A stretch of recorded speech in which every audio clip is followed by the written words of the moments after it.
In economic news tonight, Americans are bracing for possible price hikes as new tariffs kick in this week. New polling shows most people are feeling a bit stressed about the cost of groceries. Only 14% say it's not a worry. And about 40% of Americans under 45 have turned to buy now, pay later plans to cover small purchases or essentials like food and medical care. The White House says the tariffs will boost American manufacturing and return billions to the economy long term. All this comes as the job market shows signs of weakness. Unemployment rose to 4.2% in July, with only 73,000 jobs added. And the government now says it overcounted jobs in May and June by about 250,000. On Friday, President Trump fired the head of the Bureau of Labor Statistics, saying the jobs data was manipulated. Critics are rejecting those claims. All right, for more on this, we're joined by Dr. Steve Skancke, Chief Economic Advisor at Keel Point. Steve, welcome. So I'd like to start just with your reaction to that news. President Trump this weekend firing the nonpartisan head of the Bureau of Labor Statistics. Well, thanks, Jenna. It's great to be on with you.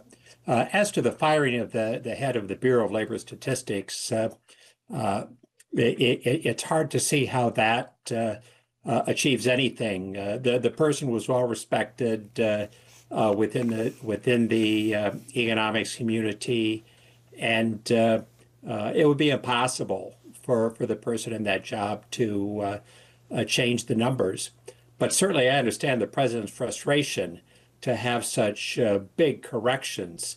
I mean, if you just look at, it's one thing for new jobs in July to go down to 73 from, 143 in June, but then for June's numbers to be revised down from 147 actually to just 147,000 to 14,000.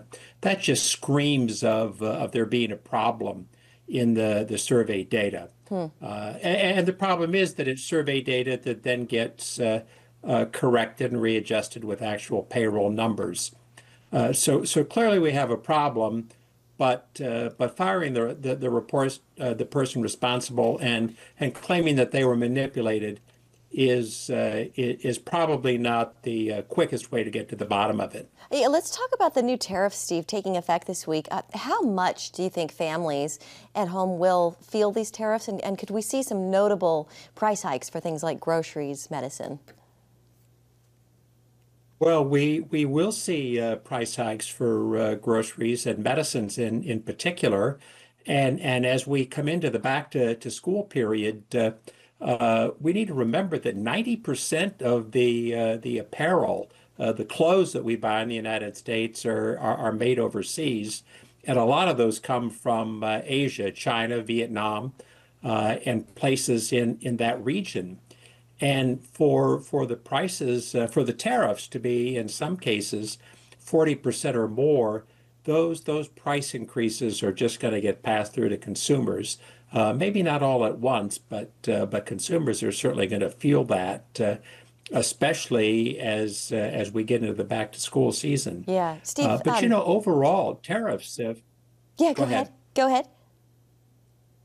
I was going to say, tariffs have increased from about 2.3% last year to over 17% now with what President Trump did last week.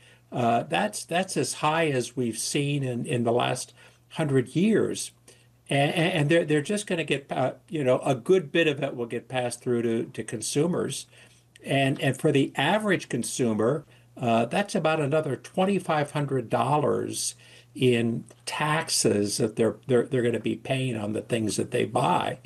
And for middle and lower income Americans, that's a big number. That's a big percentage increase in their spending. No doubt, no doubt. All right, Steve Skancke with Keel Point. Always nice to see you, Steve. Thank you so much.